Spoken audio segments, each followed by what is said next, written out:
Hi everyone. Think about the last time you reached out to someone you really cared about. Maybe you sent that vulnerable text, you asked for a hug, or you just looked into their eyes hoping to feel seen. Think about that moment between reaching and being met. Think about how many stories our bodies hold around moments that we found the courage to reach, even when faced with uncertainty. We're diving into one of the most courageous acts we perform as humans. It's the psychology of reaching. Hi, I'm Leah Smith. I'm a somatic psychotherapist who feels passionate about helping people begin to listen to the wisdom that lives in the body. What if I told you that every relationship in your life has been shaped by how you learned to reach, and whether you were met when you reached and how you were met when you were reaching? From the moment we're born, reaching becomes our first language of connection. Before we had language, we communicated with our arms, with our voice, with our eyes. But here's what most people don't realize. Reaching isn't just about wanting something from someone else. It's about having the courage to show someone else who you really are. So what exactly is reaching? It's not just physically extending your hand. Reaching is the somatic impulse of longing. It's how we express our deepest relational needs through our entire being. When you reach, you're using your hands, your eyes, your breath, your voice to send a quiet but powerful message. I want. I hope you're there. I'm showing you something real. It's not about desperation or neediness. True reaching comes from a place of clarity and presence. When we reach authentically, we're essentially saying three things. I know what I want. I'm worthy of being met. And I can handle vulnerability in the service of connection. I'll repeat that. When we reach, we're saying, I know what I want, I'm worthy of being met, and I can handle vulnerability in the service of connection. Here's where it gets really interesting. Our capacity to reach begins in infancy. Picture a baby reaching for the caregiver's face for warmth, for food, for nurturing. This isn't just about survival. It's the beginning of our entire relational blueprint. When a baby's reaching is met with consistent care and presence, they learn something profound. They learn my needs matter. The world responds to me. It's safe to ask for what I need. But when reaching is met with absence, intrusion, or inconsistency, the body learns to protect itself from the pain of not being met. This creates three common patterns that many of us carry into adulthood. First, overreaching, seeking too much, too often, out of fear of losing connection. Second, withdrawing, shutting down the reach before it even begins. Third is disguising our needs, performing or pleasing to earn contact indirectly instead of asking directly.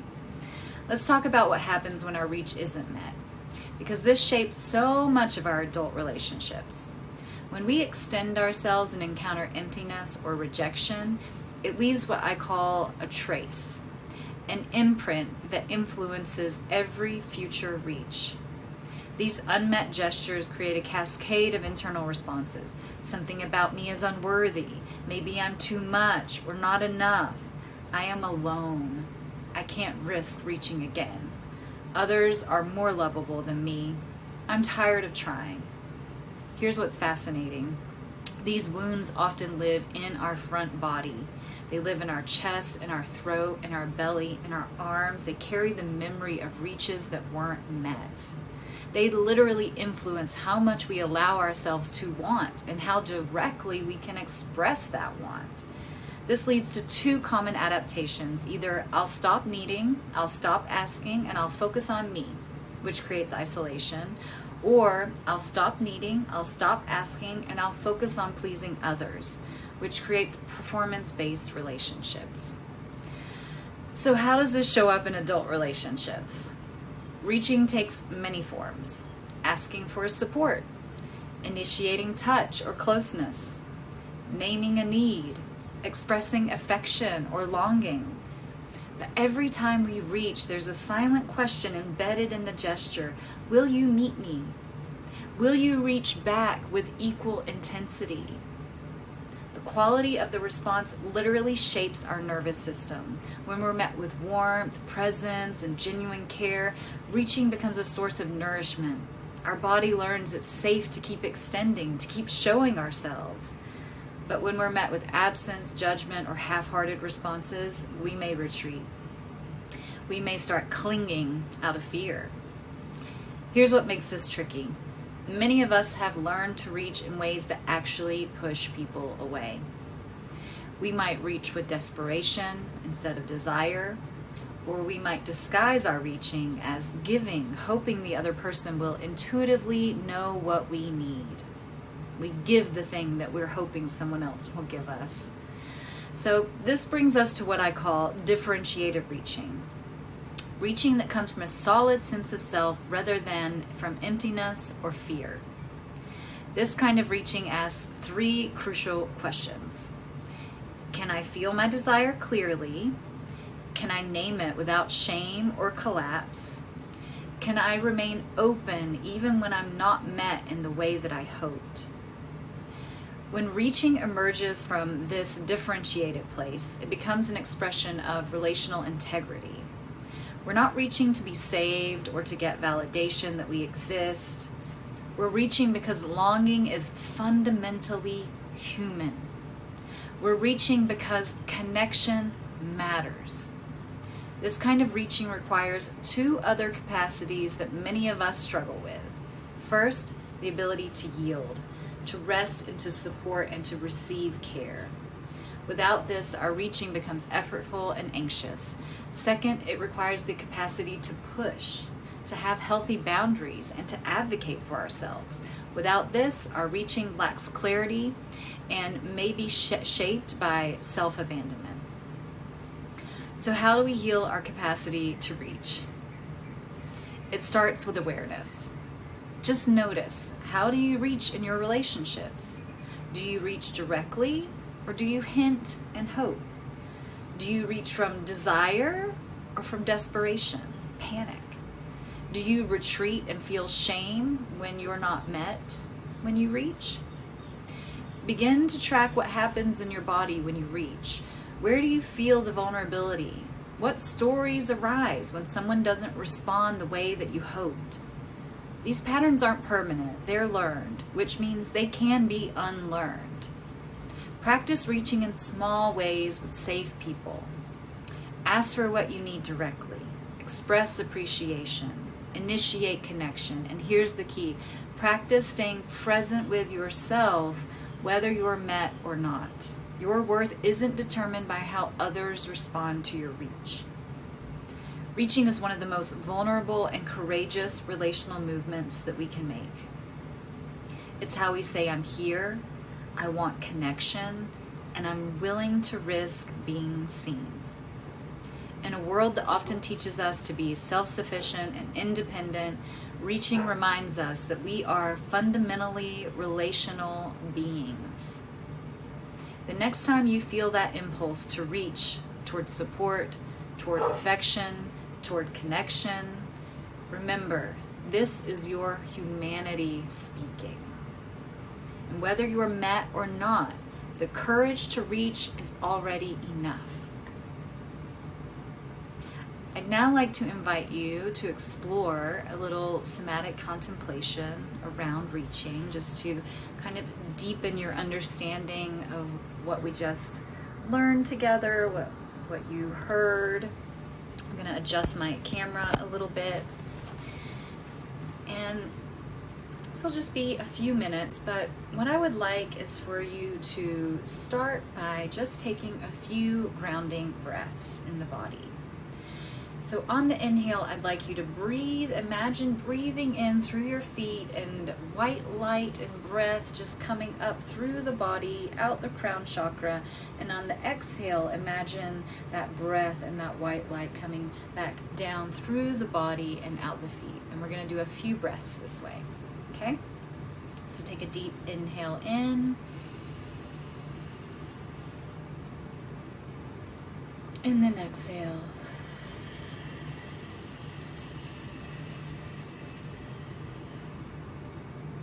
Deep breath in.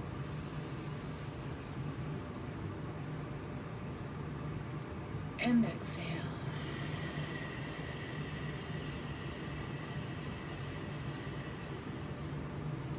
And one last deep breath in.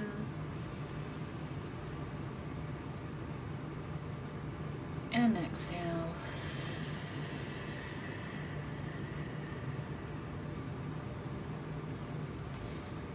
Now notice your sit bones, feel your connection to whatever is supporting underneath your body. Maybe do a little bit of rocking, side to side, front to back.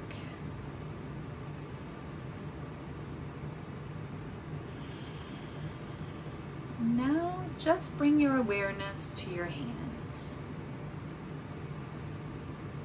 And let's do a little rubbing the hands together, build some heat.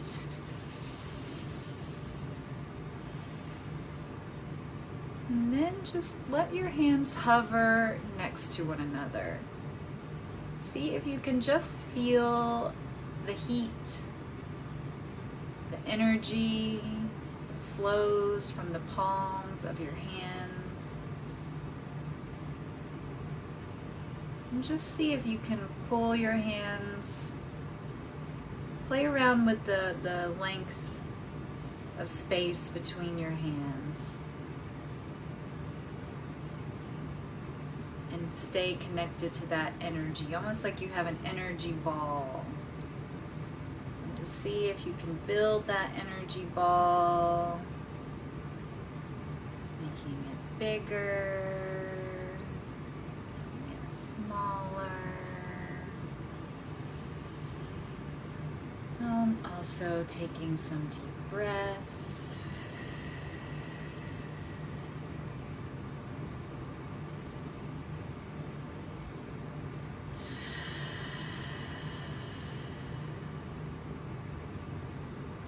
Ready, come to stillness and just let your hands sort of be open, palms up,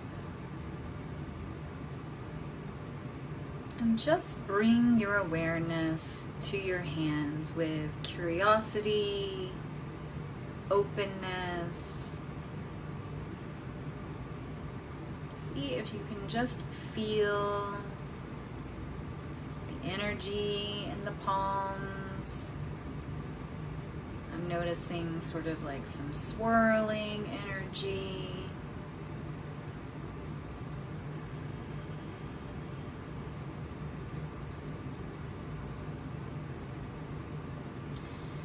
And next, I'd like you to bring to mind a kind, warm being, presence. Can be someone that you know, or it could be an animal, it could be a made up, it could be an angel, it could be, anything. Let it be something that feels really positive, safe, warm, kind. And as you bring that image into your mind, just notice what you feel in your arms and your hands. See if there's an impulse there to reach.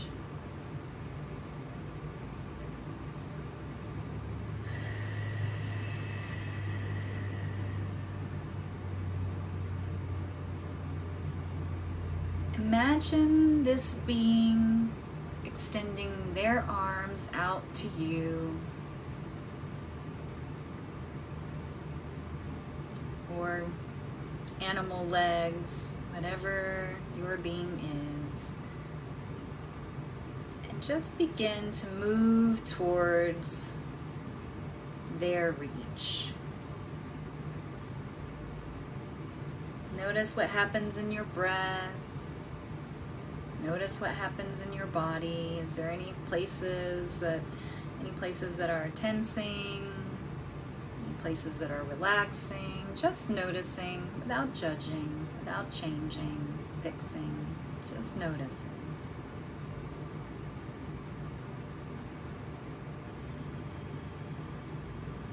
And see as you continue to reach, see what happens if you're able to make contact with this being. Feeling met, feeling a reach that is equal in intensity and desire and longing.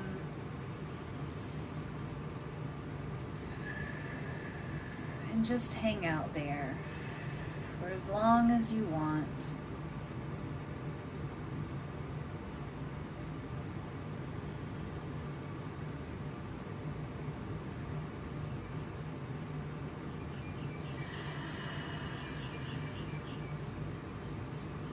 Noticing an opening in my chest and my heart as I sort of melt into this equal reach from this kind, benevolent being.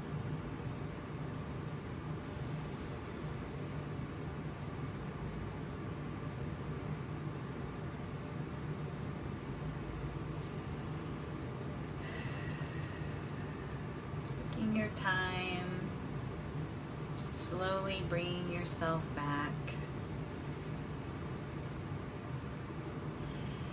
You might want to do some journaling after this contemplation.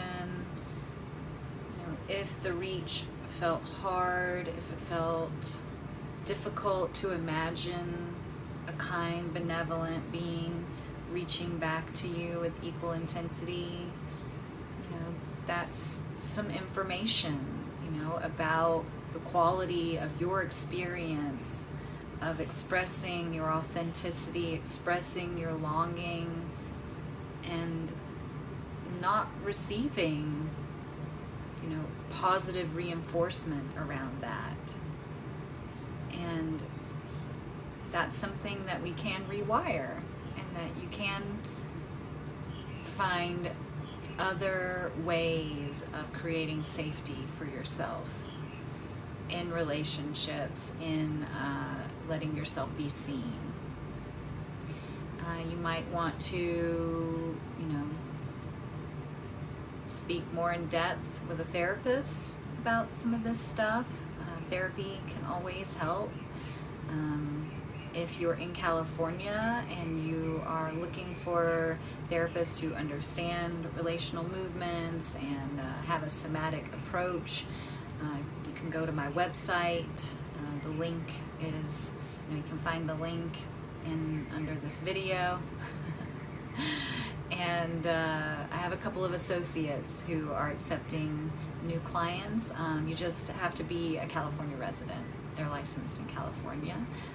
So feel free to reach out if that works for you. They see people virtually or in person in Pasadena. And yeah, and if this felt really easy for you, I mean, this is something that I think is helpful for all of us to work with this imagery and this movement, because it can help you to rewire and to create a sense of like, oh, like my needs are important. I am wanted. You know, there is a place for me where there is an equal intensity of wanting to connect. And just imagining that can really help to start to rewire if that wasn't the experience that we had growing up. So I wish you, I never know how to end these things. It always feels very awkward, so I'm just naming that. But I think I'm supposed to say, if you want to like and subscribe to my channel, please do. I'm going to be releasing content weekly, and also our first relational movement is the movement of yielding, and I have another video called How to Heal from Trauma and Stop Bracing, and that video really goes into depth about the relational movement of yielding, which, you know, if this interests you, then that video would also really interest you too, so go check that video out. Yeah, and until next time, I hope to see you here again. All right, bye everyone.